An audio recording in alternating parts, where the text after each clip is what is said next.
Good morning. Morning, Joe. Hope you are doing well this morning, my friend. Oh, got a little bit of a headache. Well, actually, a lot of bit of a headache. Oh, and then I got a whole another kind of headache going on behind me. Morning, Don.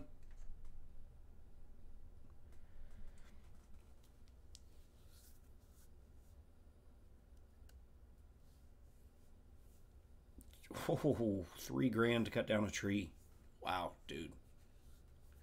But it's one of those things due to insurance reasons and things like that. You have to pay a professional because if it falls and breaks something or hurts somebody, you have to get somebody who's licensed and insured to do it.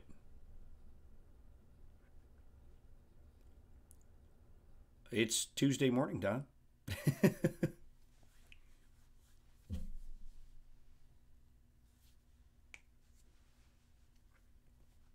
It's Tuesday morning, 8 a.m. Central. So welcome to this Tuesday morning stream. Figured I'd wait for a few people to get here before I show the awesome gift. Good morning, Mr. Olson. It's good to see you.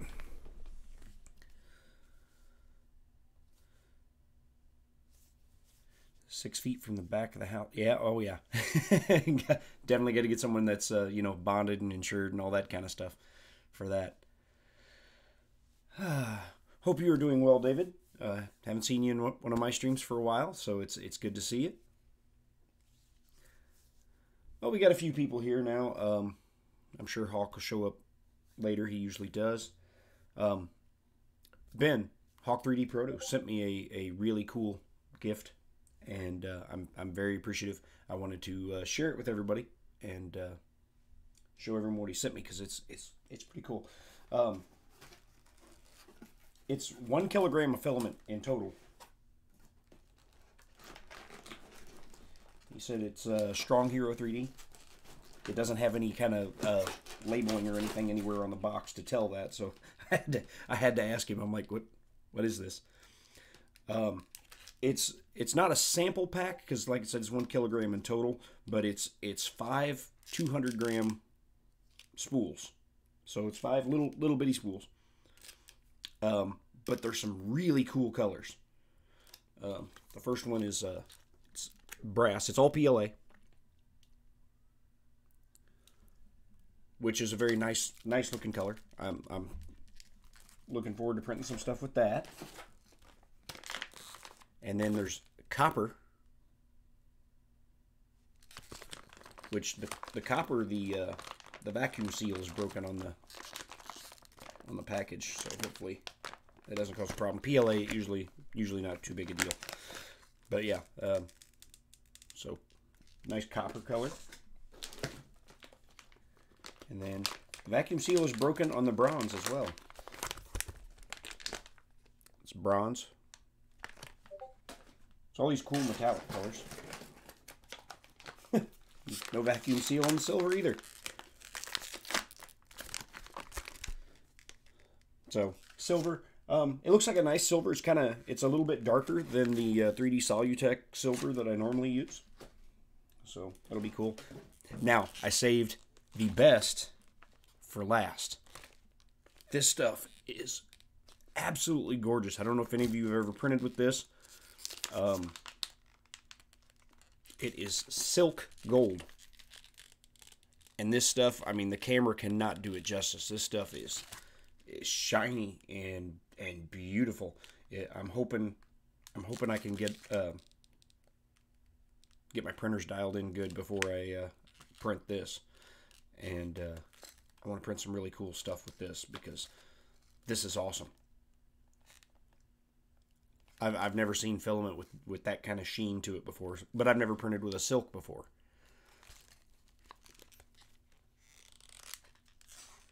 I am doing well, David. My printers, not so much. 4 out of my 5 printers. I have 5 printers, and 4 of them are out of commission right now.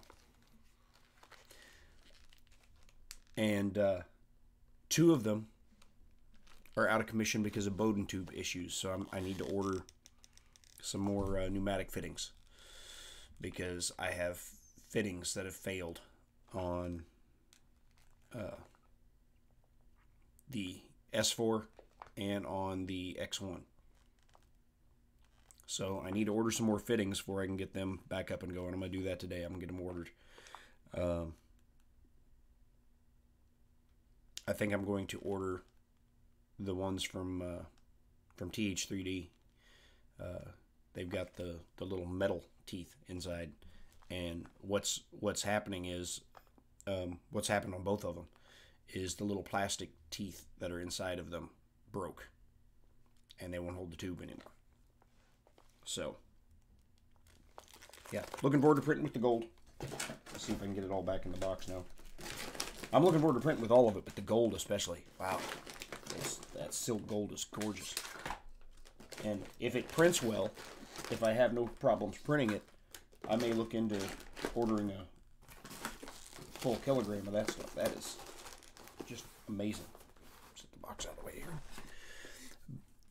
So, I know Ben's not here right now, but if he comes back and watches this later, Ben, thank you, buddy. I appreciate it very, very much, man. It's very cool. Good morning, Mike. Never let the machines win. 4 out of the 5 are winning right now. 4 out of the 5 are winning. The S4's got a bad pneumatic coupling. The X1 has a bad pneumatic coupling. The Tornado has not printed since I got it.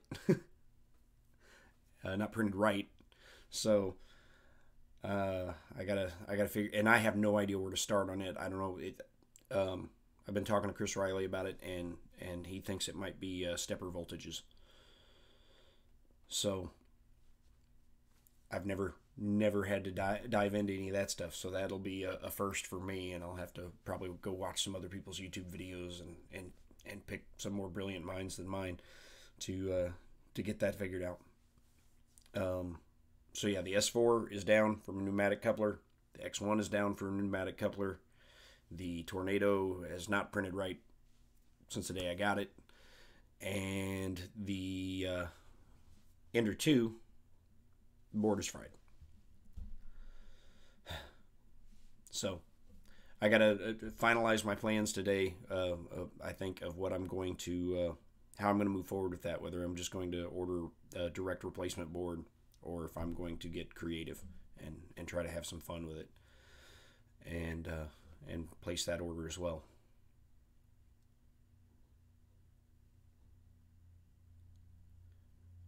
I'll have to look and see what they have in Clarksville, see if they have a local shop that I can go source those from.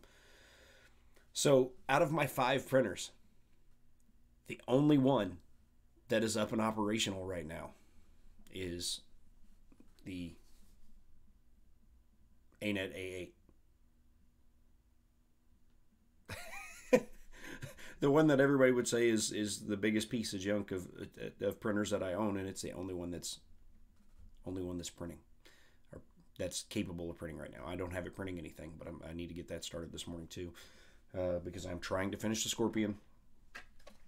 It's a lot harder when you only have one printer working, and then you have to just wait for that printer to be done to print anything else. And I don't trust the ANET to print when I'm not home, so. Yeah, so I haven't printed anything in a few days, and it's driving me nuts because I need to finish some stuff. I did get the rear wheel printed, and the design that I did for the axle on it is working wonderfully because, as you can see, that's the best spinning wheel I've ever had. that thing spins nice. Still working on the ball joint and the socket that goes, the ball and the socket that goes in between the cab and the rear wheel. Roy Holly printed the old version, and he managed to get it to work better than I did, but it's not right. He was questioning me about adding shocks or something to the top of the fender that go between the body and the rear wheel, which might not be a bad idea, but then I'm not sure how to do the articulation side to side. So, and the only thing I could come up with was a solution to that would have been more ball joints, and ball joints are not my friend right now. So when I get this ball joint figured out, it should, in theory, hold tight enough to do what I needed to do. So I'm thinking about designing the ball to have a rubber band placed tightly over the ball, so that little rubber interface between the socket will create a little additional friction. And then also wrapping a rubber band tightly around the fingers of the socket to make it hold the ball tighter. I don't know. I'll figure that out. But I have redesigned the ball and socket. I need to print it and test it, and I need to get the files up so that Roy can try the new ball and socket too. Yeah, this came out wonderfully. I'm so pleased with how well that wheel spins. When I first put it together, I sat here and did this for like 5 minutes going,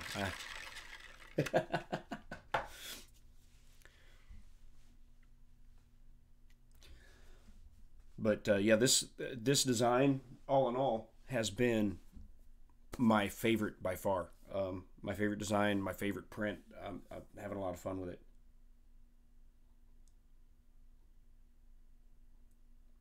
And I don't know how this got here. I was just thinking about this thing the other day, and somehow it's in my room.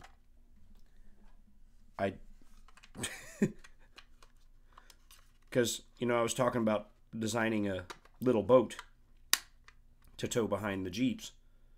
And I was thinking something similar to the G.I. Joe Devilfish.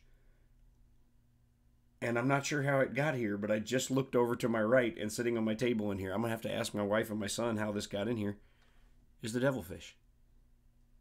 Now, this one I picked up at Goodwill for 99 cents, and it's missing a bunch of stuff. But this is kind of along the lines, size-wise, and things of what I had in mind for a little boat to tow behind the Jeep. So I'll be able to have the Devilfish that will inspire it in my hand to look at for inspiration. So that's cool. Yeah, maybe I was sleepwalking. Good morning, Derek Matthews. How are you? And I've missed some people. I know I did. I saw Rovers in here and Vince. And thank you guys for being here, stopping by today. With these printers being down, I haven't been as motivated, I guess, to get some of the other stuff that I need to get done. Because the printers being broken has consumed my every free waking moment. I'm trying to figure out, getting them all fixed and going again. And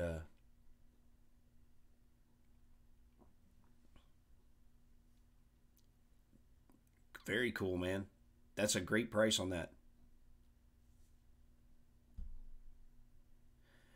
Yeah, I think a lot of times Amazon returns on 3D printers are people who bought it expecting to open the box and see a printer and just plug it in and start using it.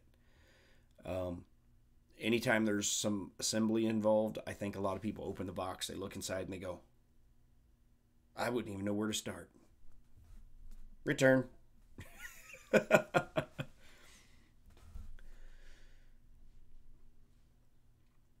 How do you guys get those Amazon returns anyway? Because I know like Neary's got like 7 Ender 3s for like $70 a piece or something crazy,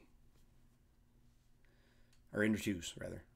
He got like 7 Ender 2s for like $70 a piece because they were Amazon returns.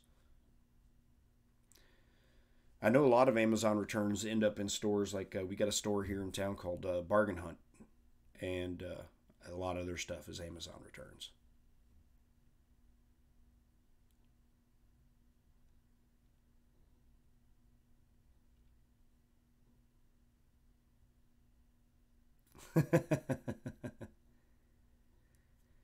Your eighth printer. Wow. I'm sitting here. I'm sitting here overwhelmed with having five right now because the five are not doing what they're supposed to be doing. Four of them are four out of the five. So Mike, I would say the machines are winning. Man, they're winning. They're winning, and they've won a lot of battles lately. And I don't want them to win the war. Good morning, Roy Holly. I was just talking about you, man, and you printing out the ball and socket on the Scorpion, and the iterations that I've already done, and more that will probably be on the way. And then I was showing my rear tire, which isn't as cool as yours because mine's not TPU, mine's PLA. But I hope yours spins as nice as mine does, man. I've sat and done this for literally minutes.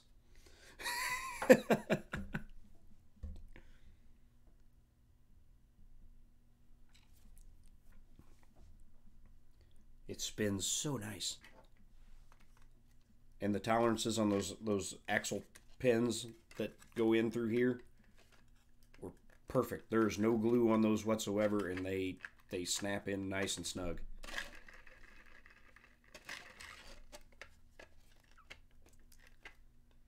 Awesome. Yeah, I wish I could get my front wheels to spin that good. Um, I, I need to go and revisit the axle design maybe to try to add a little more clearance to it so that they would spin better. But I'm afraid if I make the axle much smaller, it'll have problems printing, problems with rigidity, and maybe allow the wheel to wobble like this since there is nothing supporting it on the other side. See that the rear tire here on this, I was able to get away with leaving a little bit of slop in there because it's supported on both sides. 2 Hypercubes, 2 Da Vinci's, a Castle Delta, a CR10S,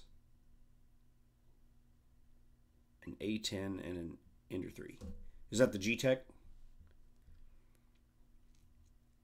A10? I seen, we want to talk about confusing names. ANET has an A10 out now.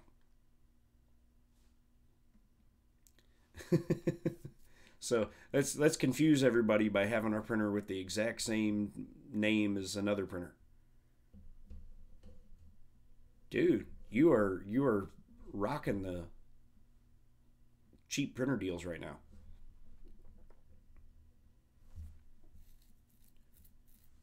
And I guess somebody on 1111 had $100 Ender 3s, but they only had like 50 of them, and they sold out. It's like seconds. Hey, Matt Johnson. So yeah, I got to get these printers working. I I was going to. I had planned on yesterday starting a printer maintenance day and just go from one on down the line and fix and straighten up as many things as I could, and get the parts ordered. And then I didn't feel well and I had to work last night, so I ended up in bed watching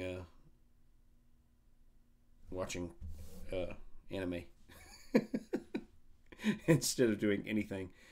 Just laying there watching anime until it was time to go to work.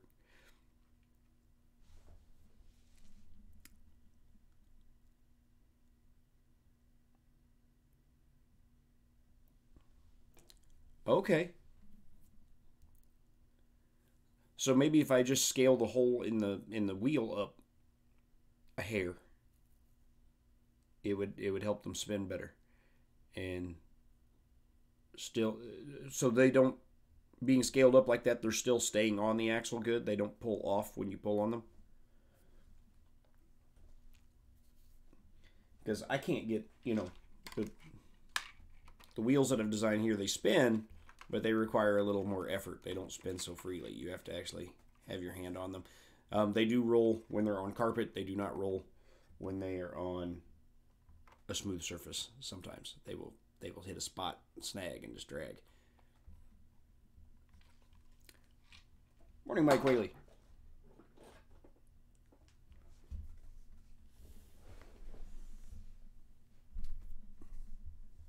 Morning, Bob.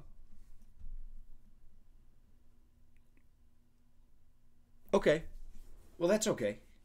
Yeah, I mean, if it takes a little effort to pull them off, that's still okay. It's, um, that's what I was worried about making either the axle smaller or the hole bigger, was that it would either create too much slop in the wheel this way, or that they would be too easy to pull off. And so maybe I can give them a little more clearance to spin.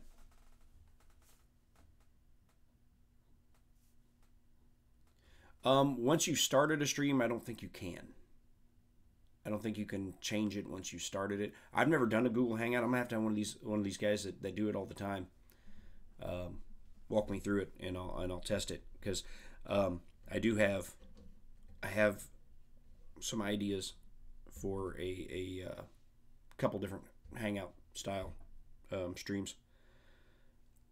I want to find some other Blender designers, some other guys who design stuff for 3D printing in Blender, and if I can, I'd like to get 2 or 3 of them on with me, and then we can all sit and design stuff and talk about stuff and help you guys out with design.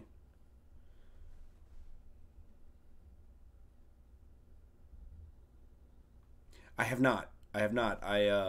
I printed the canopy, but when I did, I printed it on the X1, and that was when its pneumatic fitting failed, and so I got an under extruded mess. It still kind of, I was able to clip the supports off and stuff, and it still looked okay, but if you pick it up, it's flimsy and thin, and it even broke off part of the canopy. But I was able to set it in place and make sure the canopy itself was going to fit, but I have not had a chance to print the hinge yet at all, so I'm hoping the hinge works, because it did get modified quite a bit from the door hinge, but if I have to revisit it, I will.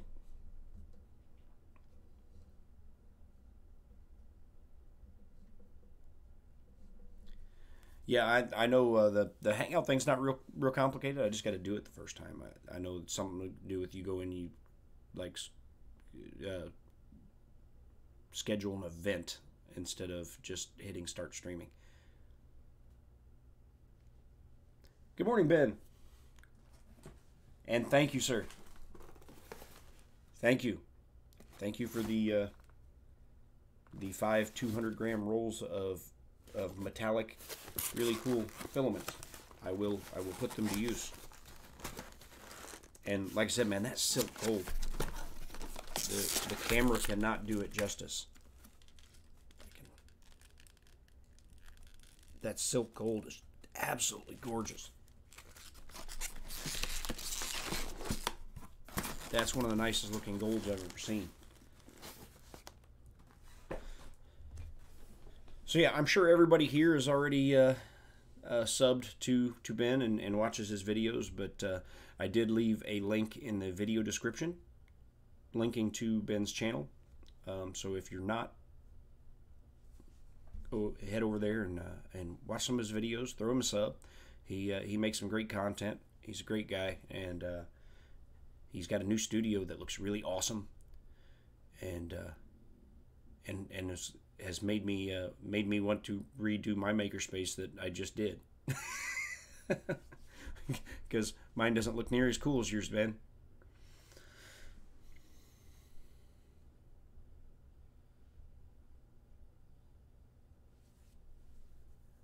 Yeah, that silk gold is just beautiful. I got to figure out something good to print it. I was thinking, um, I might, because I've been talking about, in the turret mount for the Jeep. I've been talking about adding a satellite dish as well. So one that was a turret mounted satellite dish for being like a recon communications kind of thing. And I was thinking it'd be cool to design the dish so that the body of the dish was silver, and then had a inset that you snapped in that gold. So it would look like, the panels inside the dish were shiny gold. I think that might be kind of cool.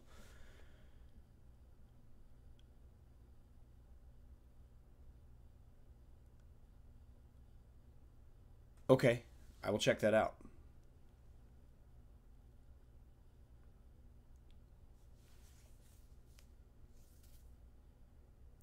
Yeah, like I said, I brought the hinge from the door. I just copied it from the Jeep file and brought it over, and then I modified it.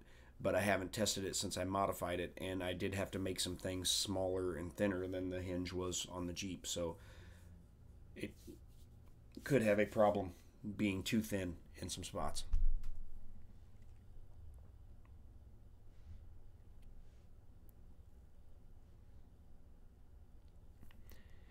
And I understand it's getting close to your birthday as well, Ben. He says Sunday, did you say? So you bought yourself a printer for your birthday?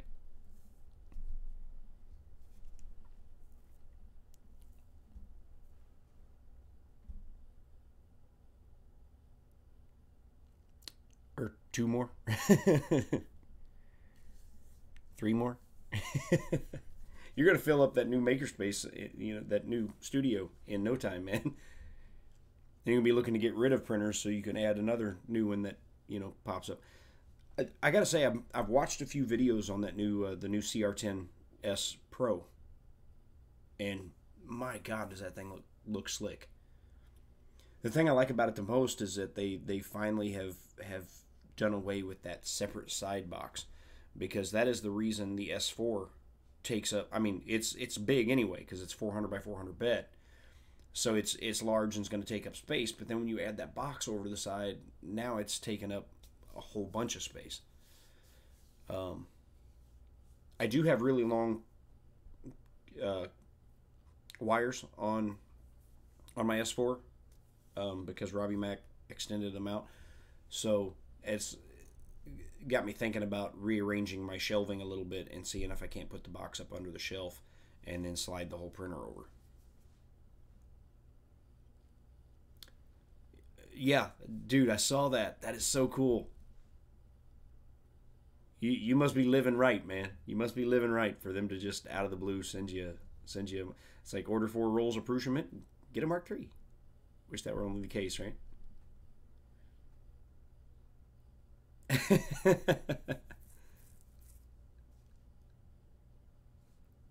You purchased a photon. Sorry, Roy. Sorry. Sorry, not sorry. I was just thinking when I saw his review on that, man. I had not dove into the resin printing idea at all, and that was because every reviewer that I seen review it, they made on like the resin just stunk to high heaven, and it was stinking up the whole house, and Walter made it sound like it's not that bad. So, hey John, Trolling for Dollars is here.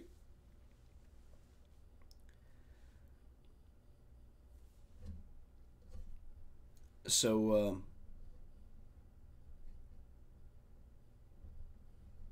the Form 1 Plus.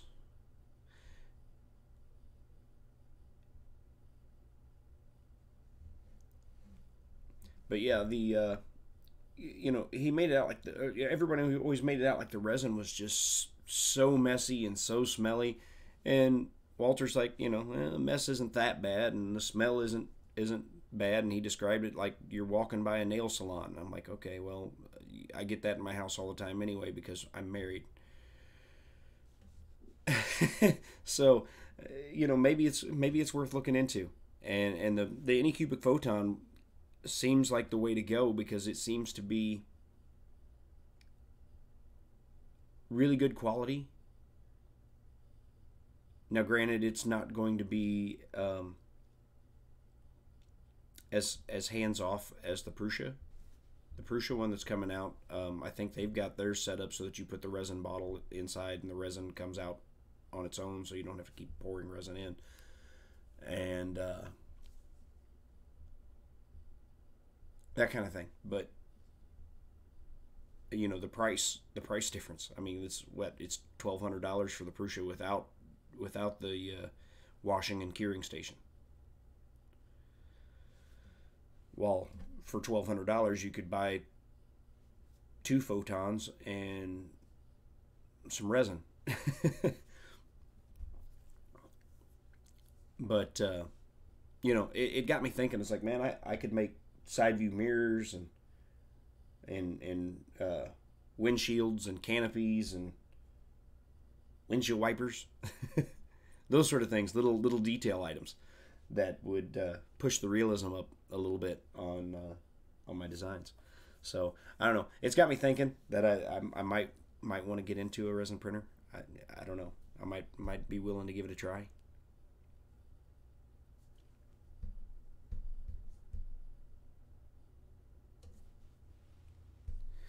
Yeah, I think Don either got the time or day mixed up, one of the two, because he was like, I didn't know you were streaming. I'm like, it's Tuesday at 8 o'clock Central Time. Maybe he forgot that in the U.S. we changed our clocks, because this would have been 9 o'clock, 9:30 right now. Just a little bit, just what, a week and a half ago. So the rest of the world that doesn't do daylight savings time and have to jump back and forth on their times may not. They probably take longer to get used to it than we do. Than when all of a sudden, us silly Americans are doing stuff at a different time than we did it in weeks past. So I think maybe he thought I wasn't going to stream this morning.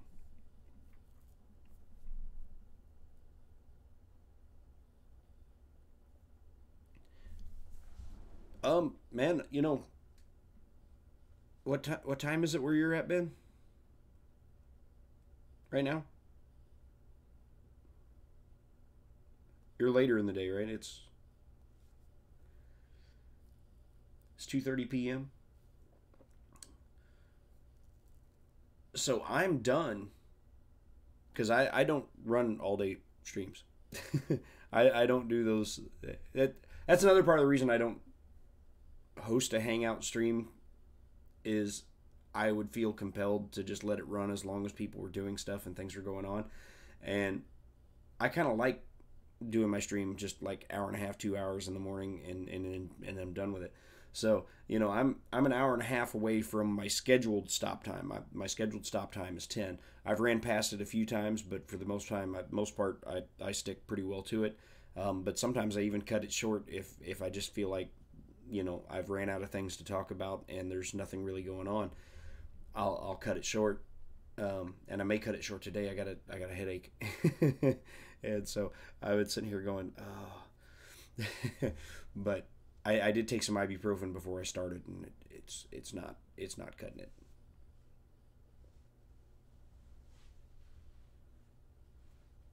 Well, that's true. That's true. I could just say, all right, guys, we've hit 2 hours. I'll see you later. But yeah, but I have been thinking about it because it seems like a good idea. I mean, to get some people involved that way from the design aspect, and maybe we just do it one day a week on that, and maybe that's what maybe I'll make the Thursday streams that in the near future. And then people can kind of come in, join the stream, live Q&A while they're working on designing stuff. So maybe that'll motivate some more people to design. Get some people to to open up Blender and give it a whirl, and then they can pick my brain right there live on camera and say, okay, well, I have a question. How do I go about doing this? And then, I can walk them through it. Because the other thing, again, I have plans for the channel, but I haven't had time to sit down and flesh them out so that they go smoothly. Right. Right, Mike.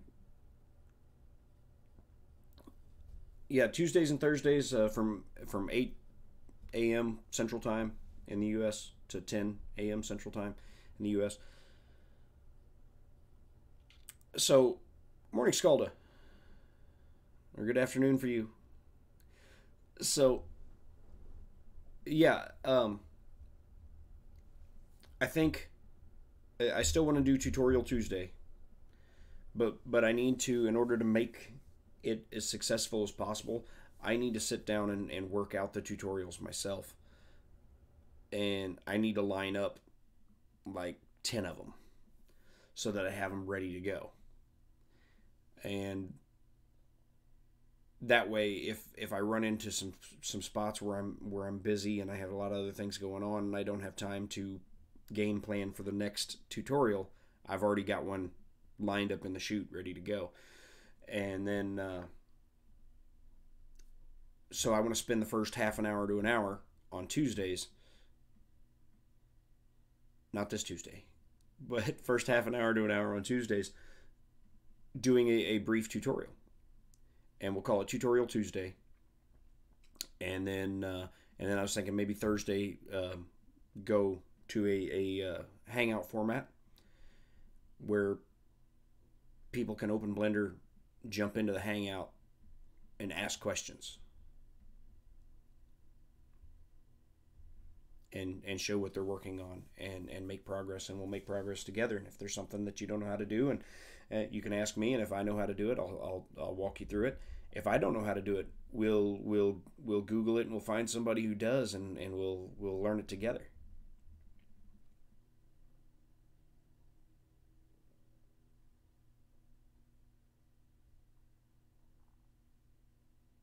Oh wow, dude.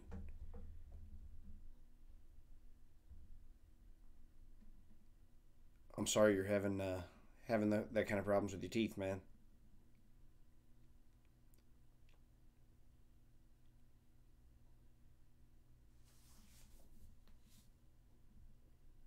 Oh, dude.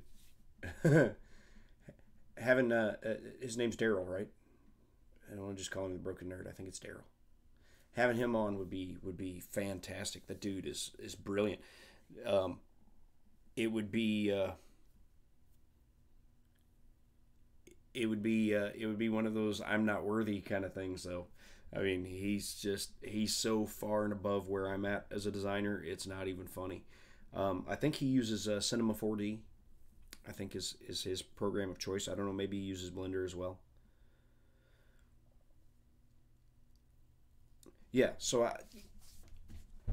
the plan moving forward, because a lot of this getting started in this, I was just kind of showing what I was doing, and then I got to thinking about it. I was like, there's so much more potential for the channel that can help the community even more than y'all just sitting and watching me, mess around in Blender. So I almost said something worse than mess around. So blame it on the headache. So I'm like, there's so much more potential that I'm not reaching, and that's on me. That's on me. So I think I'm going to well, today needs to be printer repair day and see if I can't get some more of these printers working. Because having one printer working and that being the A8 is stifling my creativity a little bit. Because my mind is on the broken printers and not on I can't get into the zone and design.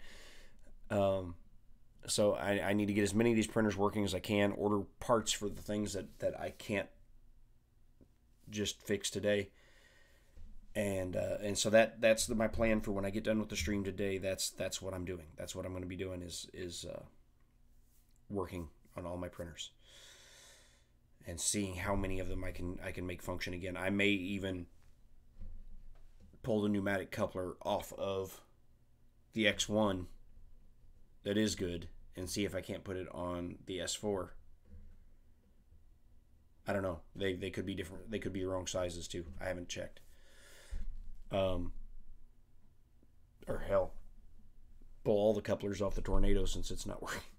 If I can't get it printing, and put them on the S4 so the S4 is back up and going. I am going to switch. I have some extra Bowden tube. That Chris Riley sent along with the Tornado when I bought it. I am going to switch back to the regular white Bowden tube instead of the Capricorn tube that's currently on the S4, because the Capricorn tube that's currently on the S4 is the excess stuff. It's the really tight tolerance stuff, and the filament that I print with just too often goes too far out of spec to go through that Capricorn XS.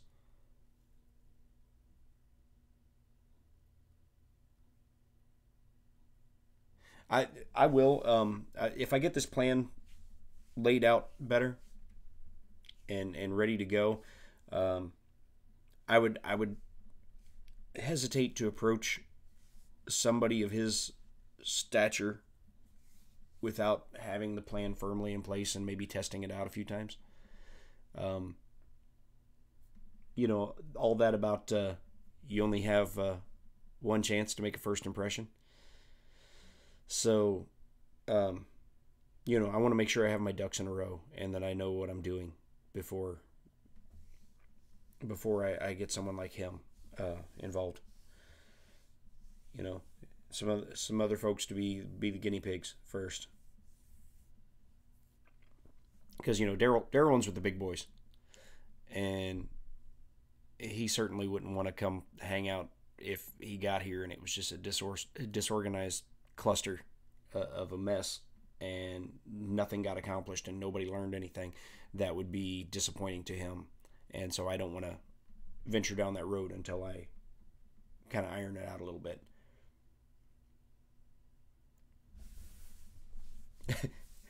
You like it when I'm just sitting here reading the chat and talking to you guys? Well, I'm going to try to do some more of that as well. I think the Tutorial Tuesday will become more interactive. When I'm designing stuff and my brain is going in 100 different directions, and so then I get this tunnel vision thing, and sometimes I forget to come over here and pay attention to chat too. So which is going to be another nice thing about doing a Hangout style stream, is there's other people to watch the chat and keep an eye on things as well. So if I get in the zone, it's unlikely that if we get 2 or 3 designers in here that they're all in the zone at the same time. Yeah, all but one of my printers are currently, I'm not going to say dead, because dead means they're beyond help. They're out of commission. The one that's the worst out of commission is the Ender 2. The Ender 2 needs a new board. It's got that nice toasty electronic smell coming from the control box, and does nothing when you flip the power switch. So it's the one that's the furthest dead. The easy thing to do would be to just order a replacement board, a direct replacement board, and just swap it, which I may do.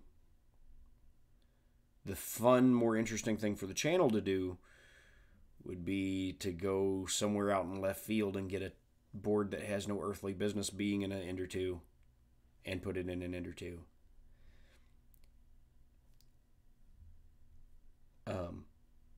I brought that up on Twitter one day and had some people going, trying to get me to put a duet. A duet in an Ender 2. I'm like, you'd have a board that costs more than the printer.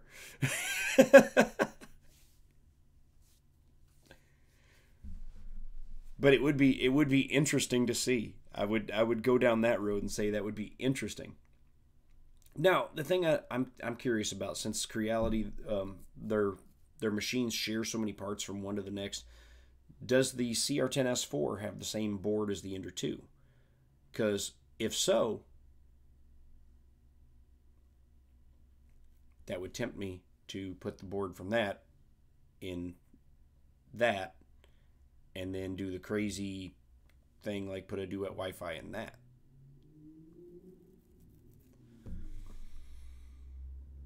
Which might even be easier to do because you have the big control box to play around with. While the Ender 2's control box is tiny and everything's kind of crammed in there. So, I don't know. I'll have to do a little research into it. I haven't had these things open.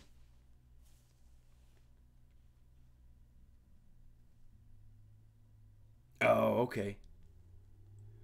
Well, I don't need pinouts for a laser because I'm never going to put a laser on it. Ever. I would I the only way I would, it's not that I don't think laser cutters are cool. I do. I think they're really cool. But the only way I would do a laser cutter is if I was doing it right. They vent off some toxic fumes and things like that when they're doing their thing. And so, I mean, I would have to put a laser cutter out in the garage, and it be, if I was going to do it, a bigger one than what the Ender 2 is.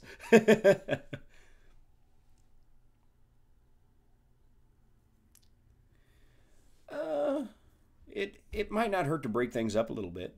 I mean, if you do 3 consecutive mail videos, people are going to go, all he does is get stuff. He gets stuff and then he shows it to us.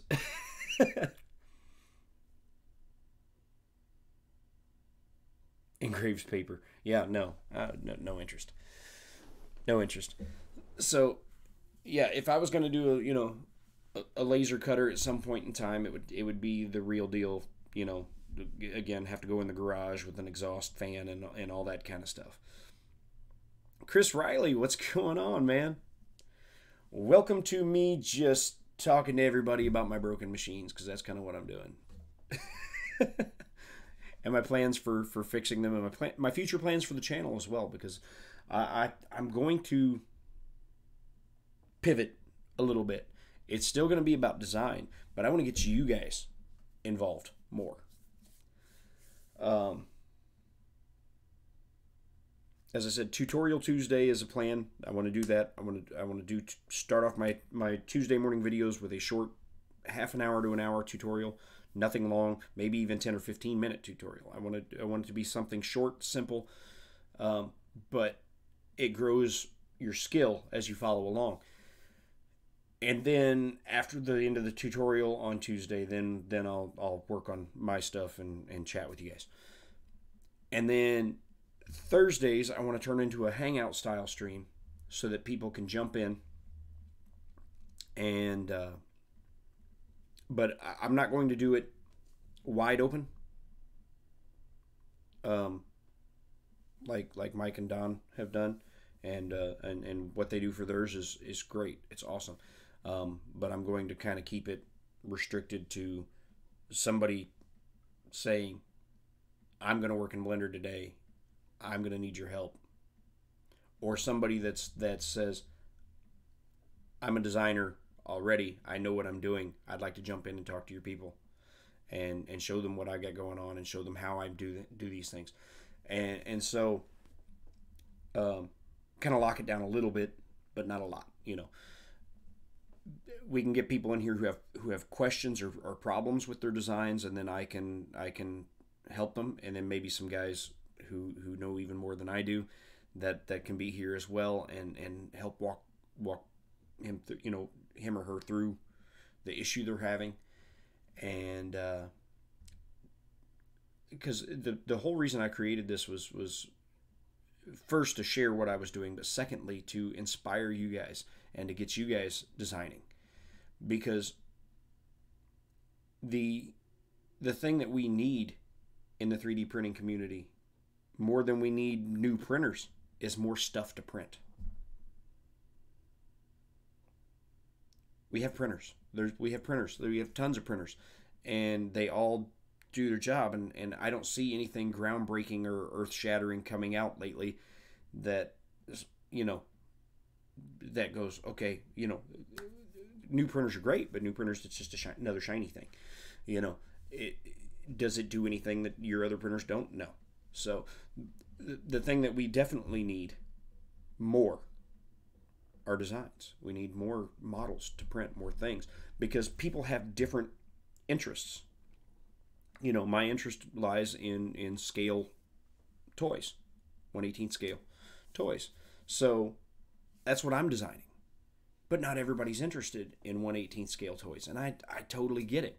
It's just like low poly Pokemon on Thingiverse. I've never printed a low poly Pokemon, but I know there's some people who print every low poly Pokemon that comes out because there are so many different interests out there. We need designers to fill all these niches. So the more people we have designing, the more of those desires are fulfilled for the people who can't design or won't design.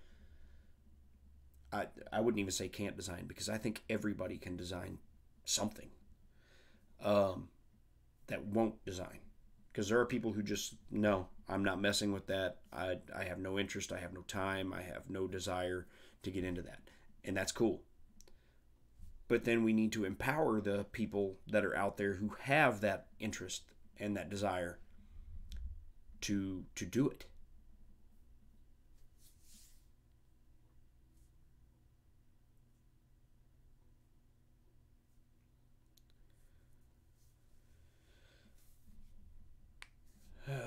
So yeah, I mean that's the idea is we'll do again, in order to put this plan into motion, it's going to require a lot of work on my side that I have not done yet. So don't think this is starting immediately.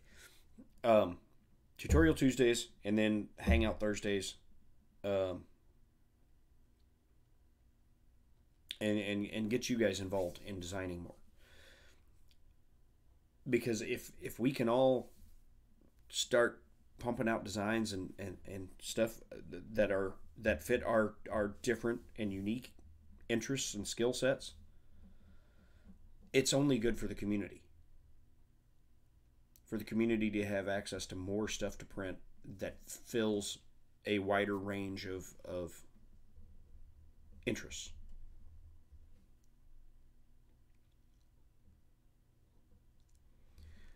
Not everybody wants 100,000 benchies, Chris. Not everybody. I've only printed one. I have more thanks to Chris, but which I guess I can sit and learn to stack them.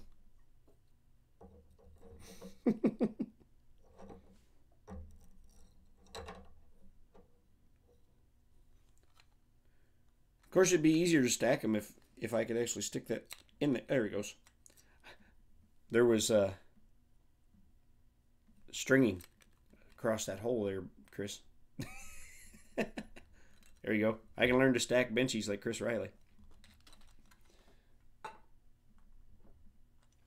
Actually, you said your wife is better at it than you are.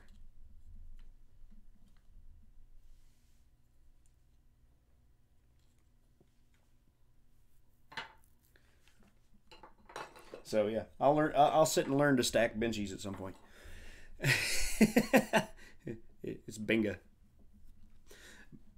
But yeah. Well, I've got exactly 6. So I'll have to see if I can beat Chris Riley at stacking benchies. I've got 6.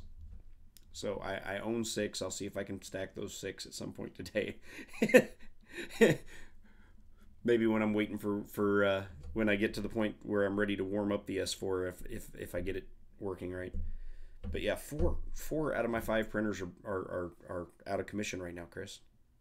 4. The only one that's in printing condition is the ANET A8. It's the only one. I'm like, really? Of all printers, that one? That one right there?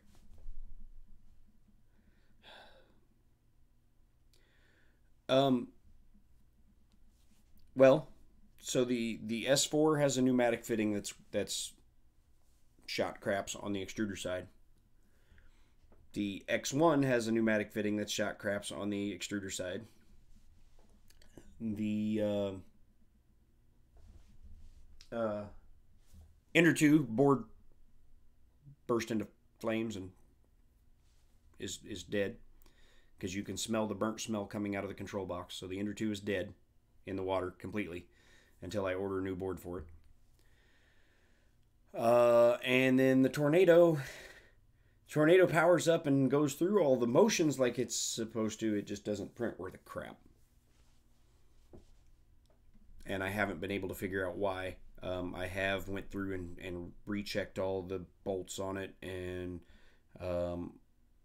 adjusted tension every which way possible on all the belts, and it's not printing. So I've been back to your conclusion that maybe it's stepper voltages. So yeah, I've never gotten the Tornado to print. The Ender 2 printed great until the board burned up. Which I don't know why the board burned up. It didn't. There was no indication to it happening. It just happened. And then pneumatic fittings are killing me on the S4 and the Tronxy X1, which I think the pneumatic fitting on the S4 failed because of the Capricorn tube, because there was too much pressure pushing the filament through it, that it literally snapped the little teeth inside the pneumatic fitting.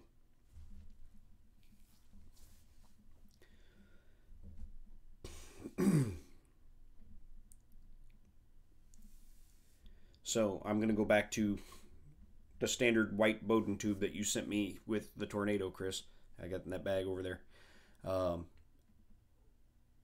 I need to order some pneumatic fittings, and I'm going to go back to standard Bowden tube because all I print with is PLA. I don't print with any high temp stuff. And I print with a lot of times with inexpensive PLA, which means sometimes it's out of spec. And when one of those out of spec moments happen, I get under extrusion and probably also an enormous amount of pressure on that pneumatic fitting, trying to push the filament that's too thick through that Capricorn tube.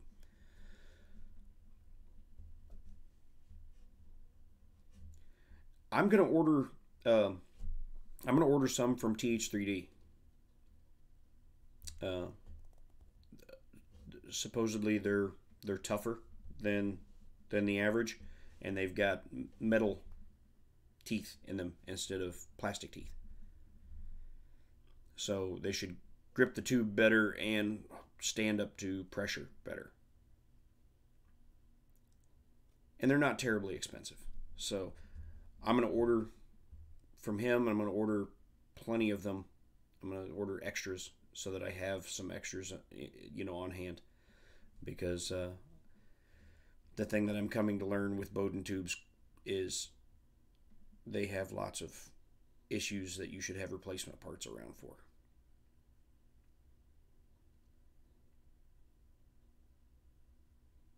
And who was it? Was it Never Let the Machines Win, Mike, I believe?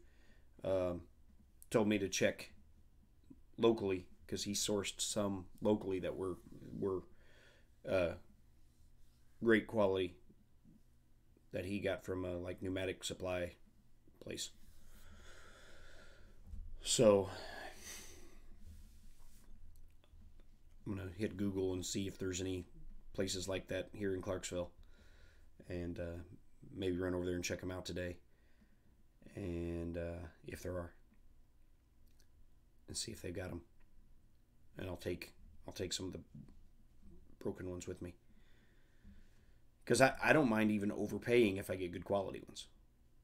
Because, I mean, what's an overpay on them, $5-6 a piece would be an overpay, but I'd be willing to do that if they were good quality.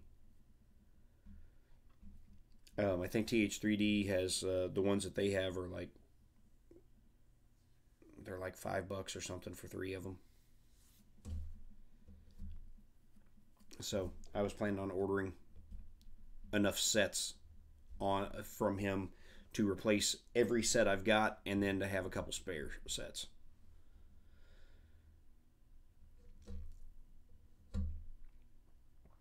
Yeah, so yeah, Never Let the Machines Win. Mike said he sourced some locally from a pneumatic supply place. So I imagine Clarksville has a couple of big industrial parks in it, and so there's probably a good chance that there's one of those type of businesses in one of those industrial parks. So I'll check. In Kansas City, man, there's all sorts of industrial parks and manufacturing facilities around.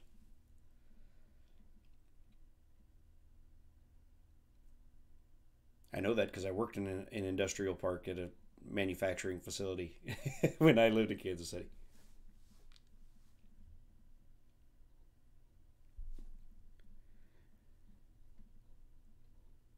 Back when I worked for Aventis Pharmaceuticals.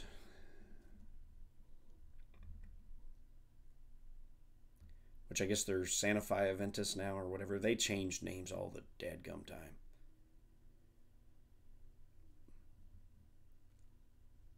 They started off as Marion Laboratories, and then they became Marion Merrill Dow. And then they became Herbst Marion Roussel. And then they merged with Rhone Poulenc Rohr and became Aventis. And now they're Sanofi Aventis. I don't know. But I guess they shut down all that stuff. Where I used to work. I was at 8333 Hickman Mills Drive. It was the distribution center. I can still remember the address like better than I can some of the places I've lived. That's because I used to have to answer the phone on the shipping and receiving dock all the time and tell truckers how to get there.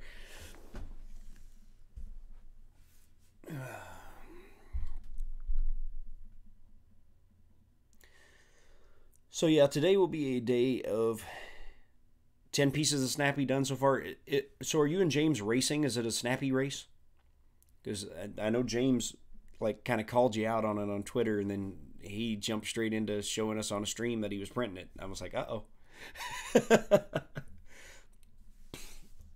Are we having a James versus Chris throwdown?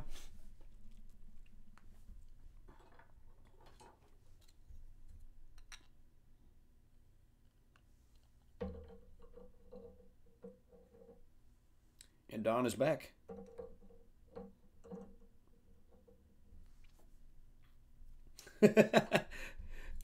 If you're competing, you didn't know. I didn't know it was a competition. Dang it.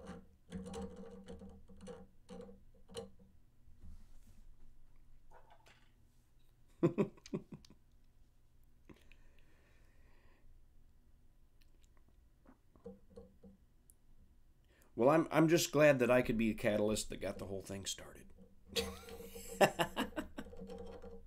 To got it to actually start moving somewhere.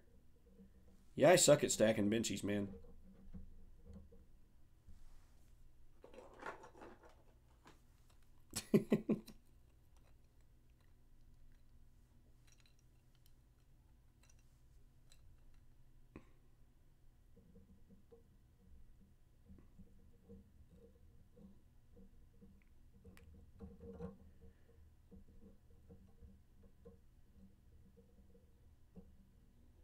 Yeah, so they died.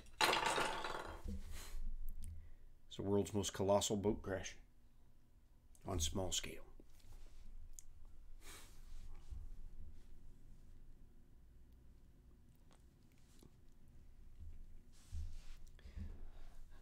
But yeah, because using a Snappy to print another Snappy, that's some interesting content right there. Now, again, you know the quality is going to degrade. It just has to. Because in order to get the second snappy to be as sharp as the first would mean the first snappy was printing as good as the printer you printed the first snappy with, which we all know is very unlikely. I won't say impossible, because as soon as I say impossible, somebody will prove me wrong that they can get great prints out of a snappy, but I've never seen it happen.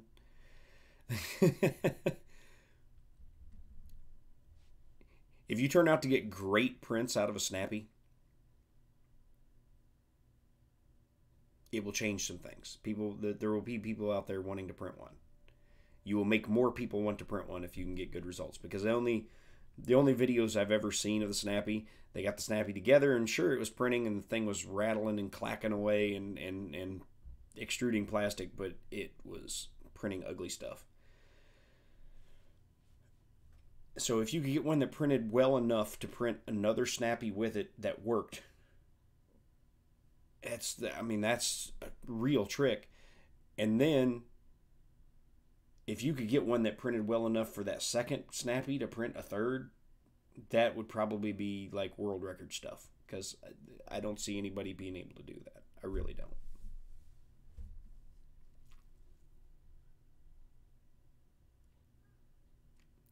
Yeah, because it's got printed lead screws, right? I've seen that. I was watching a video on it once, and printed lead screws. That blows my mind.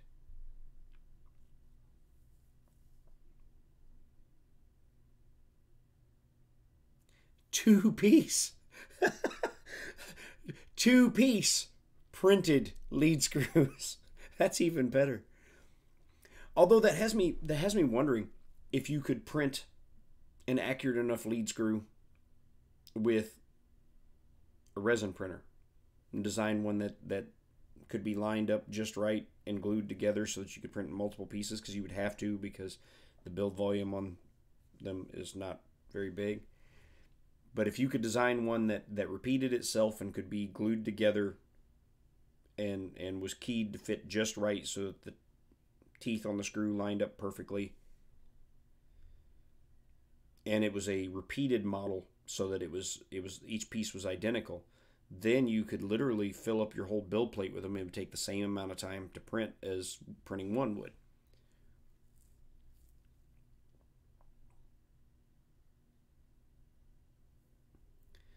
Yeah, so the Snappy with its two-piece 3D printed lead screws,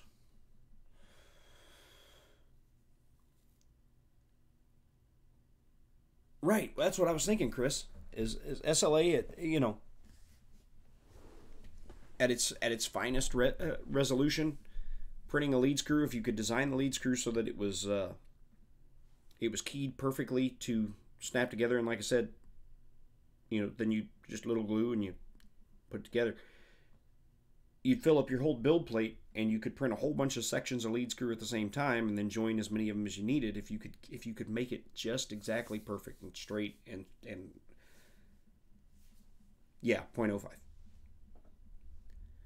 I think it would have the mechanical accuracy.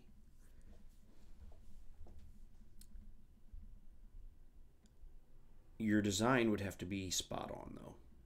I mean, absolutely spot on. You couldn't have a hair off at those spots where they come together. Doable, but very difficult.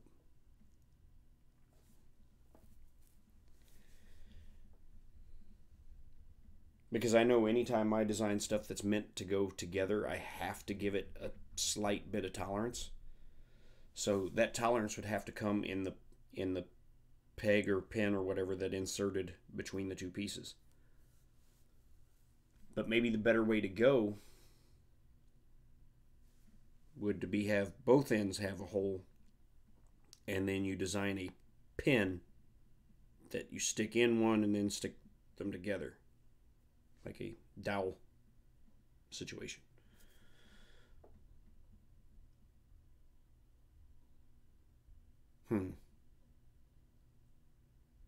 It's got me thinking.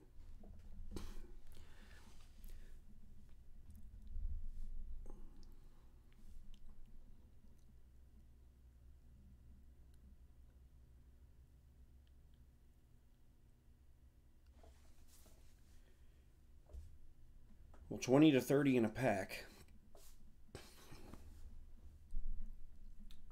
Right now I have 4 printers that I would like to replace the fittings on, because the Bowden tubes, man, I'm beginning to think direct drive's the way to go. I'm starting to understand why Glenn hates Bowden.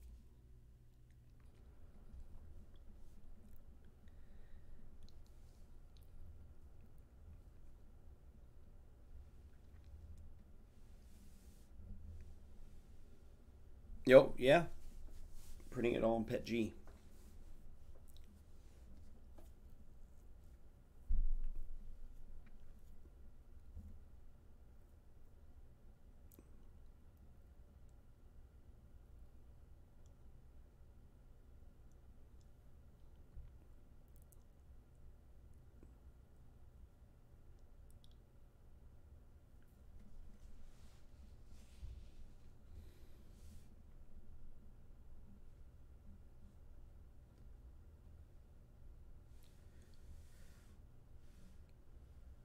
Yeah, when I got into, finally got into 3D printing and got printers around, I found myself wishing that local hardware sources had the hardware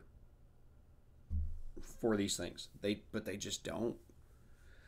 Maybe they do in the UK and stuff, but like our metric sizes that we have, they stop one shy of the bolts that most of these things use. Like I couldn't get bolts for the A-net. Luckily, I found a spare bag that the guy had included with the printer, and it had some spares in it, and I was able to use those to put the frame reinforcements on.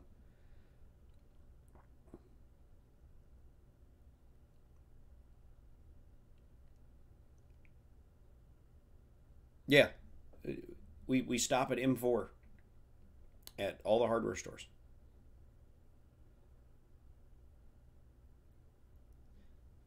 I was like, auto parts store maybe. They stop at M4 too. I'm like, really? There's no like foreign cars out there that you guys sell parts for that need M3s? No. Yeah, I checked Lowe's and Home Depot and AutoZone and O'Reilly, and everybody stopped at M4. It was the smallest they went.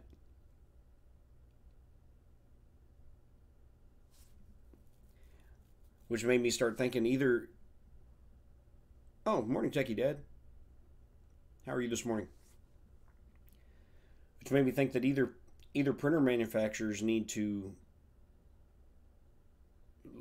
make a larger standard size and stop using M3s and start using M4s and M5s on stuff, or all of some our American retailers need to at least make M3s available on a small scale. I understand that there isn't enough calling for them to stock a whole big department with them, but at least make them available to us.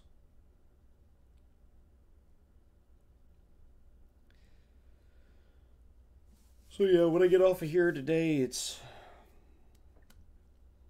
try to make some printers work.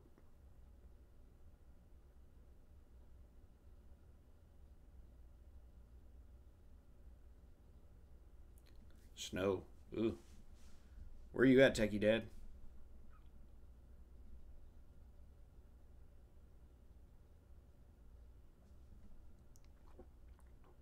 They're calling for maybe some flurries down here. Yeah, the brass and blue ones do suck. I will do that, Roy. Arkansas. I'm in Tennessee, and we haven't seen any snow here yet. But they're calling for some maybe this week.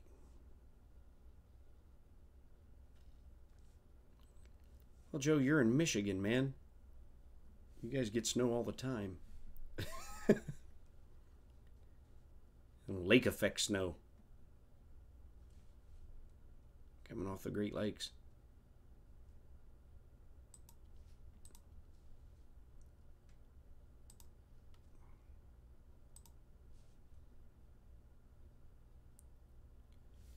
Oh, wow.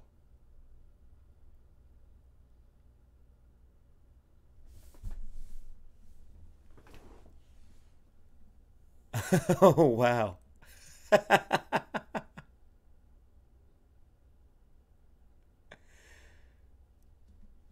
Okay, Roy. Can I share this with everybody?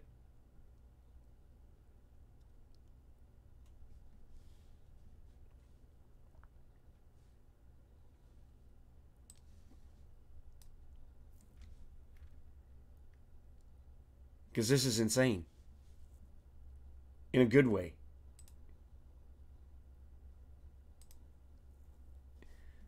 Okay, hold on here. Let me switch to screen share. This is like blowing my mind, dude.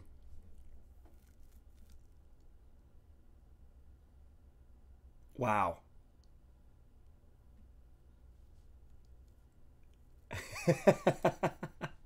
I love it. He said try not to get sick.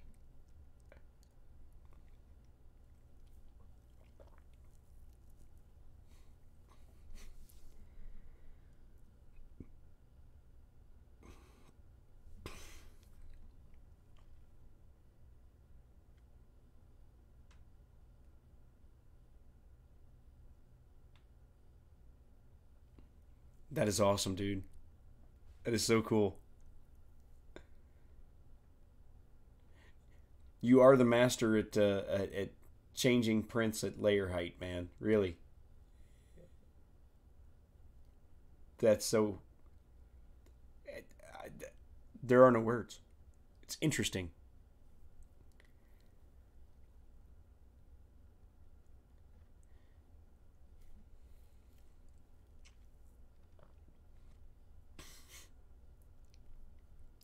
Um, he also printed stuff up here that he shared on Twitter a few days ago, which is awesome. He's the first one and the only one to this point to print a lift kit for a Jeep. He's the only one aside from me to print the four-door Jeep.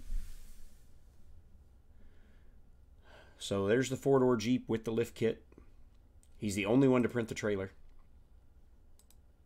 He even went out and bought some action figures to put in it. The core figures that you got there, they're readily available at Walmart and they're inexpensive. But the color change at layer height that you do on the wheels there, man, to get that effect is so cool.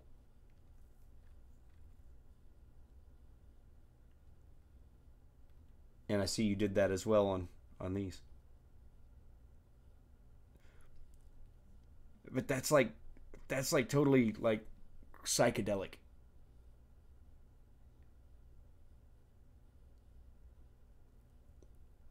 That's the Scorpion on LSD.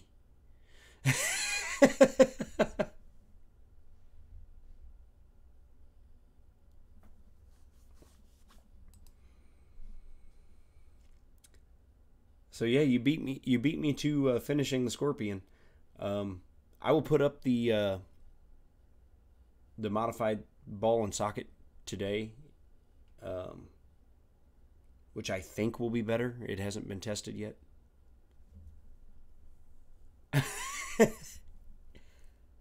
Wow,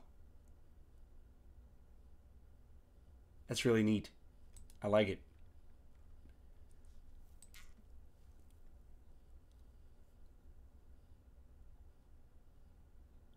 I'm wondering.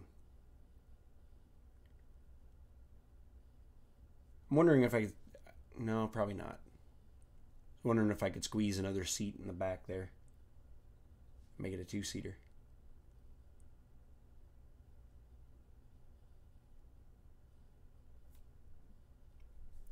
But that is really slick, dude. That is awesome. Now, so I assume this was on the printed on the Prusa as well.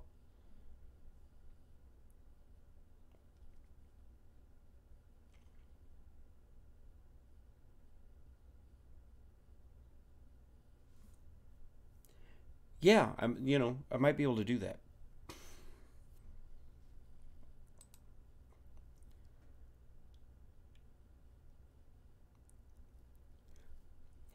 It's like you went to the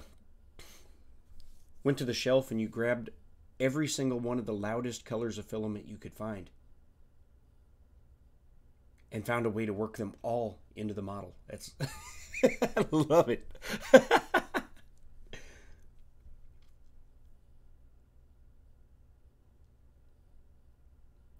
It's a happy car with a rail gun and two Gatling guns.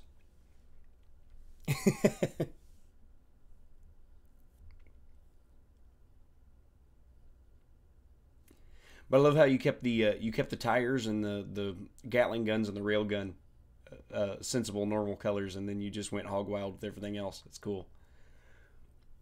Which I need to order some more filament, or the next vehicle I print is going to be purple, turquoise, and yellow.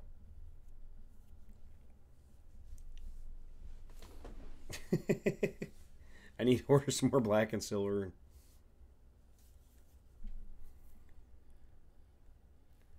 A Barbie should be driving it. I don't know if we want to give. I don't know if we want to give Barbie a railgun.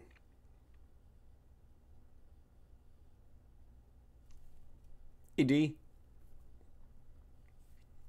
welcome to this madness over here on the screen. The madness that's over there. That's crazy.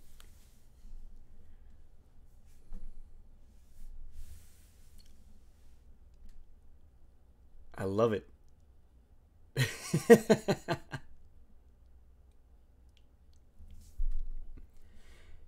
And all those tires are TPU.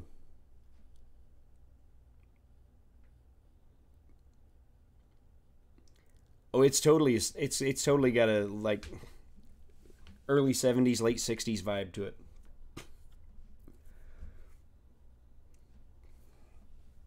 Some LSD.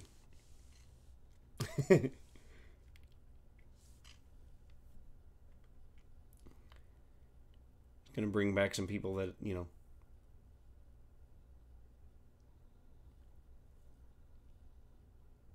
bring back some memories for some of the older folks here. That's Roy Holly printed that.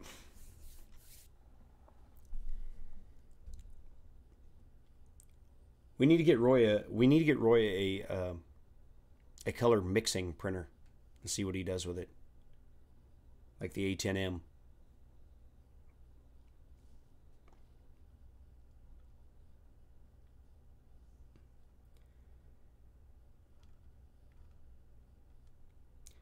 Because I also wanted to point out on the Jeep that he printed, not only does he do color change at layer height that is an art form, but he's also added some unique parts, like putting the turret gun on the glued down to the hood.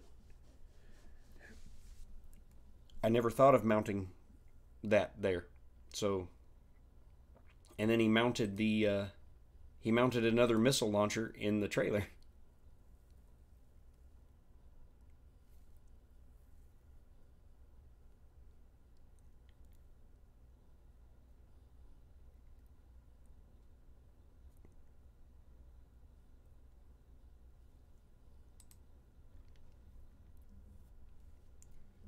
So yeah, that's psychedelic and totally cool. It looks like something that would be in the nightmares of someone tripping on LSD. Like it was coming to get them. Yeah, I need to see if I can't modify this design for RC, but I need to get a hold of the components to do so, and then reverse engineer them, and then re-engineer this. Later, Chris. Thanks for stopping by, man. Yeah, I might need to pick your brain on some stuff. Awesome, dude. Yeah, I might have to do that.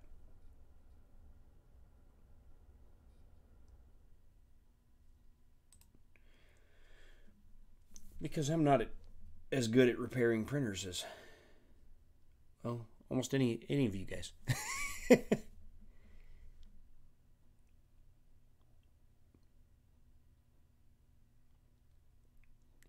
Oh, cool. You glued it to a step van tire. Nice. I like it.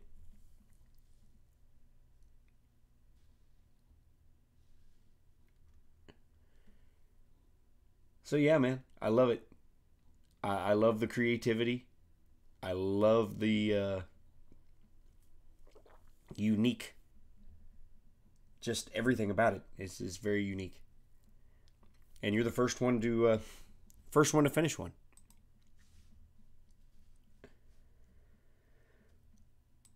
I would have been finished with mine if my printers wouldn't have broken. Instead, I'm left with. I'm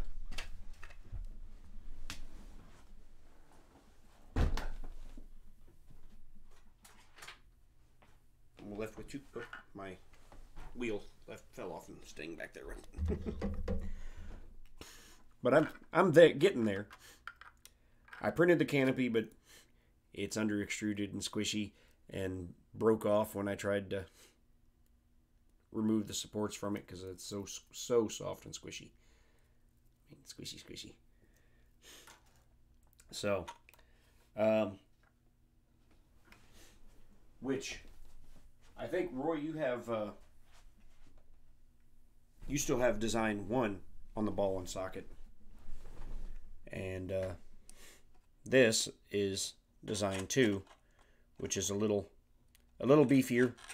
And I was wondering if I put a rubber band around the ball and the socket, if it would hold tighter, because it's almost there. But I reiterated it again. reiterated which lessened the tolerances even more, and maybe too much, but we'll see. But I'll put that up. I'll put up version 3 of the socket for you. Actually, I guess I can do that right now.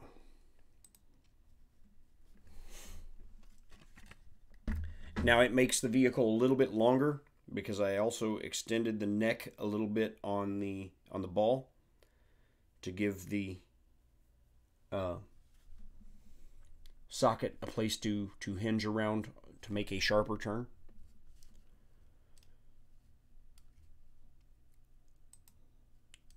So let's file, export STL, left socket, file, export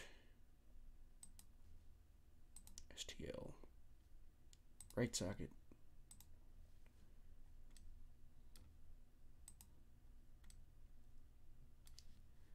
file, export STL, ball, and I'll go back over here, go to Patreon files,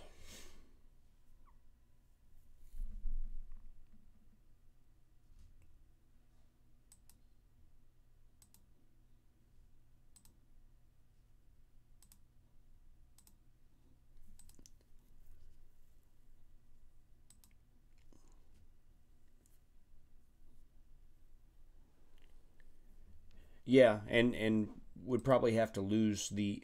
Actually, I would probably lose the ball and socket design altogether and replace it with a hinge, so that it just turns, and then put a servo on that hinge, so it'd be a solid mount. It wouldn't be able to flex this way. It would just turn. and put a servo on it so you could turn that rear tire and swing the rear tire back and forth.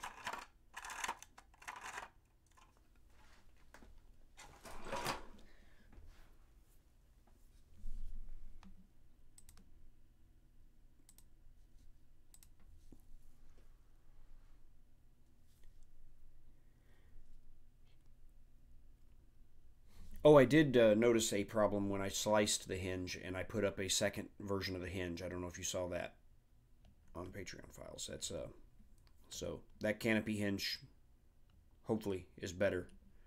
I noticed a problem when I sliced it, but I haven't printed it to test it yet myself.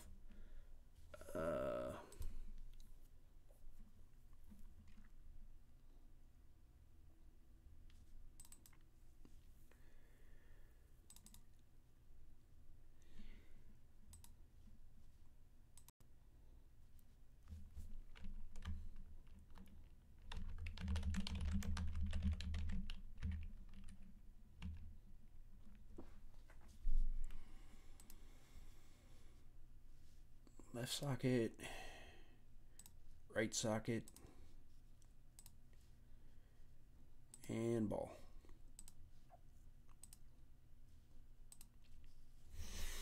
Okay. Ball and socket version 3 are in the Patreon files now.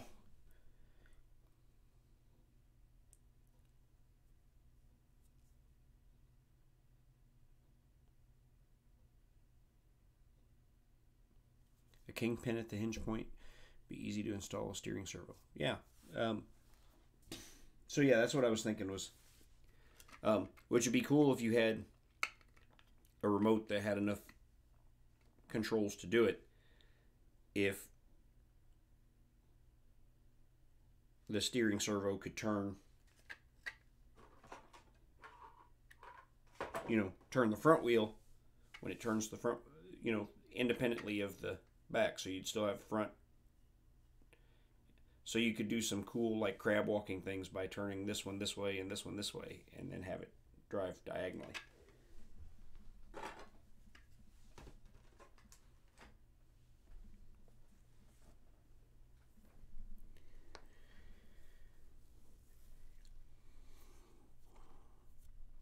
Because I was also thinking to drive the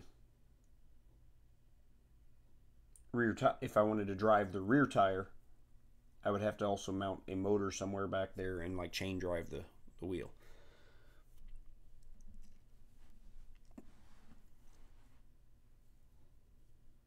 I don't know. Could be cool. Well, it would be cool. It might be beyond my capability.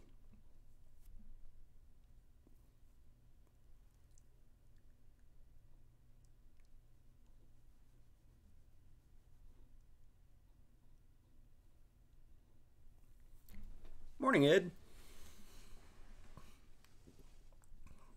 I watched your video on Blender animation, dude. Very cool. Using keyframes and stuff like that, and I was just talking earlier today about getting some other people who work in Blender on the channel for some hangouts and stuff, and so I'll have to get in touch with you and have you join in on some of that.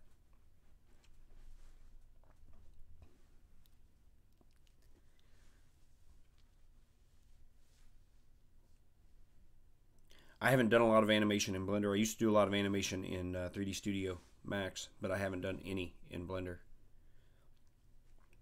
But it looked like the process was really similar with setting keyframes and stuff.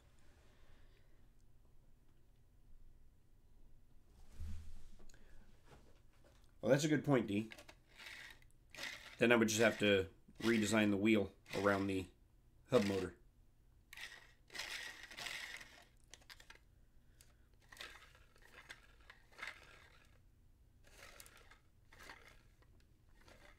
And then you have a servo to turn this, and a servo to turn the front.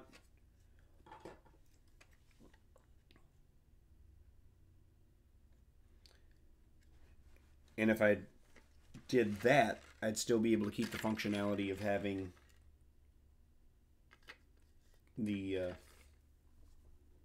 canopy hold a figure. Although I need a place to mount the battery, so maybe not.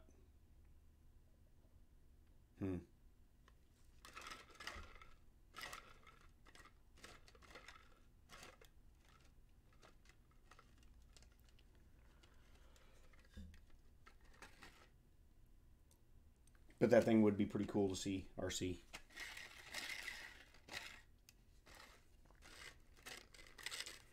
Start really getting crazy if you put in an actuator to turn the railgun up here.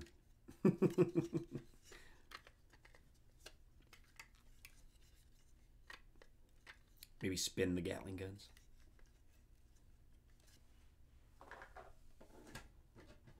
You know, so this part in here, have to loosen up the tolerances a little bit. It spins.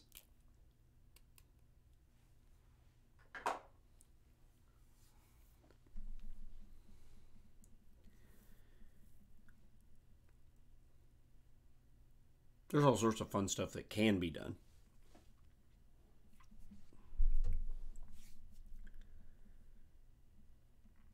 I'm making progress on No Shave November. Beard's coming in. It's starting to look like a beard now. Yeah, time and testing. Time is something I never have, and testing is something I'm always willing to do. When the first thing that I rarely ever have permits.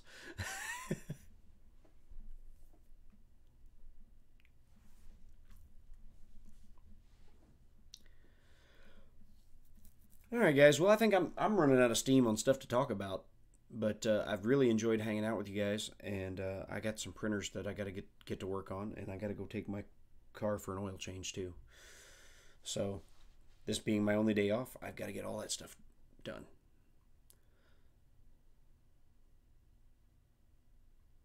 Cheap RC car from Walgreens and CVS.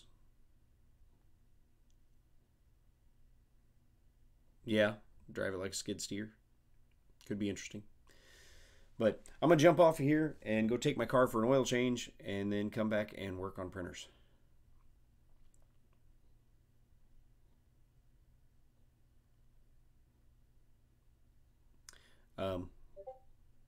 Appreciate you guys hanging out, and as always, it's great seeing you guys, and we'll do it again on Thursday. Hopefully I'll be a little more prepared and organized Thursday. But yeah, you guys are awesome, and we'll see you next time.